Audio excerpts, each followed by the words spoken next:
And ప్రభు గారు ఎన్నో ఎన్నో సినిమాలు అంటే నాకు తెలిసి మేము చూడని సినిమాల దగ్గర నుంచి యువర్ ఇన్ ద ఇండస్ట్రీ ఇలాంటి మంచి మంచి సినిమాల్ని ప్రమోట్ చేయడంలో మీరు చాలా ఫస్ట్ హ్యాండ్ మీదే అని చెప్పుకోవచ్చు.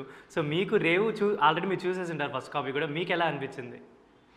అంటే ఫస్ట్ కాపీ ఇప్పుడు చూడటం కాదును, నేను దాదాపు 1.5 ఇయర్ బ్యాకే చూడటం జరిగింది అనమాట. అంటే నేను అనుకోకుండా నాకు ఒక పని మీద గుంటూరు వెళ్తే అక్కడ ఇందులో మెయిన్ విలన్ క్యారెక్టర్ చేసినటువంటి హరిబాబు గారిని ఆయన, సార్ ఇట్లా ఒక చిన్న సినిమా చేశాను సార్, ఒకసారి ఒక ట్రైలర్ చూడండి సార్ అని చెప్పేసి ఒక చిన్న షోరీల్ ఒక 5-6 మినిట్స్ షోరీల్ చూపించారు నాకు. చూపిస్తే చాలా ఇంట్రెస్టింగ్గా ఉంది అనిపించి అయిన తర్వాత కలవండి చూద్దాంలేండి అని అన్నాను నేను. అన్న తర్వాత కొద్ది రోజులకు మొత్తం సినిమా తీసుకొచ్చి చూపించారు నాకు. చూపిస్తే ఈజ్ వెరీ ఇంట్రెస్టింగ్గా ఉంది. ఆ నరేషన్ ఫ్లో అనేటువంటిది చాలా బాగుంది. ఖచ్చితంగా దీంట్లో ఒక అట్రాక్టింగ్ ఎంటర్టైనింగ్ కల్ట్, దీంట్లో ఎంటర్టైన్మెంట్ అంటే కామెడీ అనేటువంటిది ఉండదు. That entire film goes with serious notes. అంటే ఏ ఏ ఎలిమెంట్ అయినా సరే ఇంట్రెస్టింగ్గా ఎంగేజింగ్గా చెప్పటం అంటూ జరిగితే అందులో కామెడీ ఉందా, ఫైట్స్ ఉన్నాయా, సెంటిమెంట్ ఉందా, అది ఉందా ఇది ఉందా అనేటువంటిది కాదు.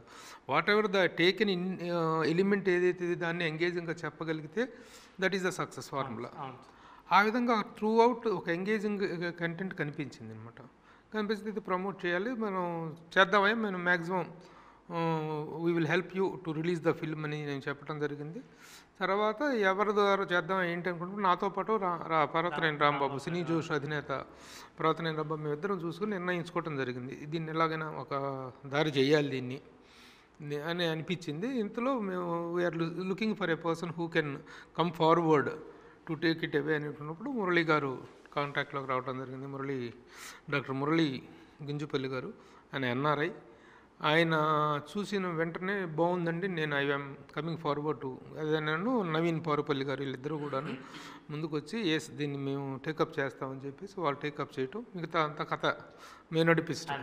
ఐ థింక్ మీరు జాయిన్ అయిన తర్వాత నాకు తెలిసి ఇప్పుడు రేవు అంటే అందరికీ తెలిసిందని అనుకోవచ్చు. ఎందుకంటే మొన్న ఒక ఈవెంట్ కూడా చేశారు. అంటే అంతమంది లిరిసిస్ట్లు ఒకే స్టేజ్ మీద రావడం అనేది నాకు తెలిసి మీ వల్లే అది పాసిబుల్. ఎందుకంటే ఒక లిరిసిస్ట్ని మనం కలవడానికి టైం పడుతుంది. ఒకేసారి ఆ స్టేజ్ మీద అందరు లిరిసిస్ట్ని మీరు పిలిపించి ప్రమోట్ చేసి ఒక ఇమ్రాన్ శాస్త్రి అనే వ్యక్తి అంటే ఒక 4 సాంగ్స్ రాసి వాళ్ళందరూ ఆయన అంటే ఎంకరేజ్ చేయడం అనేది నాకు తెలిసి ఎక్కడ పాసిబుల్ అవ్వదు. ఇది రేవు సినిమాకే పాసిబుల్ అయిందని అనిపించింది. నేను అనుకున్నాము ప్రభు గారు ఇన్వాల్వ్ అయితే ఒక సినిమా స్టాండర్డ్స్ ఇలా ముందుకు వెళ్తాయని నాకు అనిపించింది. సో మీరు అంటే ఈ మూవీ అంతా చూసేస్తున్నారు ఆల్రెడీ, దీని గురించి మీకే ఎక్కువ ఉంటుంది కాబట్టి ఆడియన్స్కి మీరు ఏం చెప్దాం అనుకుంటున్నారు సార్? అంటే పర్టికులర్ ఇలాంటి కైండ్ ఆఫ్ సబ్జెక్ట్స్ గురించి. ఫస్ట్ ఆఫ్ ఆల్ ఆ లిరిసిస్ట్ల ప్రస్తావన తెచ్చారు కాబట్టి ఇప్పుడు పత్రిక మీడియా ముఖంగా చెప్తున్నాను, 5 లిరిసిస్టులు, గ్రేట్ చంద్రబోస్ గారు, సుద్దాల అశోక్ తేజ గారు, రామ్ జోగయ్య శాస్త్రి గారు, అనంత శ్రీరామ్ గారు, కాసర్ల శ్యామ్ గారు, ఈ 5 కూడాను ఒక్క ఫోన్ కాల్ తోటి వాళ్ళు అన్నయ్య మీరు పిలిస్తే మేము రాకుండా ఉంటాం, తప్పకుండా వస్తామని చెప్పేసి వాళ్ళు పెద్ద మనసుతో, అది చిన్న ఫంక్షను చిన్న సినిమా అయినప్పటికీ కూడాను వాళ్ళు మా పట్ల ఉన్న అభిమానంతో ఇన్ని సంవత్సరాలుగా వాళ్ళతో ఉన్న అటాచ్మెంట్ దృష్ట్యా వాళ్ళు రావటం, అది చాలా పెద్ద ఈవెంట్ అయింది. 5 లిరిసిస్టులు ఒక్క డయాస్ మీద 5 సరస్వతి పుత్రులు అలా కలవటం అనేటువంటిది గొప్ప ఇది. అది మా సినిమాకి చాలా బూస్ట్ అయింది అనమాట. ఇక అది సినిమాలో ఉన్నటువంటి lyrical values, music values and RR, ఈ 3 కూడా సినిమా నెక్స్ట్ లెవెల్కి తీసుకెళ్ళి, ఇలాంటి సినిమాల్లో యాక్చువల్గా సాంగ్స్కి ఉండే పాసిబిలిటీ ఏంటి, సాంగ్స్ ఎంతవరకు ఇన్సర్ట్ అవుతాయి అనుకుంటే నిజంగా సిచ్యువేషనల్గా ఆ సాంగ్స్ని తీసుకెళ్ళిన విధానం అది director Harinath Puli he's done a wonderful job. ఆ రోజు కూడా పులి అని పిలుస్తున్నారు స్టేజ్, అందుకే నాకు ఎక్కువ నోటెడ్ అయింది డైరెక్టర్ పేరు. అపీరియన్స్ ఆర్ డిసెప్టివ్ అన్నట్టుగా తను చూస్తే ఇంత కల్ట్ ఫిల్మ్ని ఇంత ఎంగేజింగ్గా చేయగలగటం అనేటువంటిది చాలా అభినందించాల్సిన విషయం.